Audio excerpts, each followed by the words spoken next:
You can specify your backsplash edge treatment options.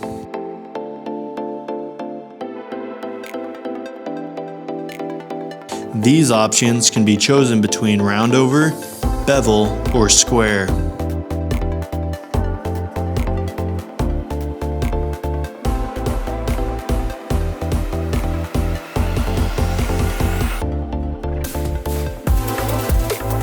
Once a style is selected, you can select your edge treatment depth. Typically, the same style and depth treatment is selected for both the backsplash and the front edge.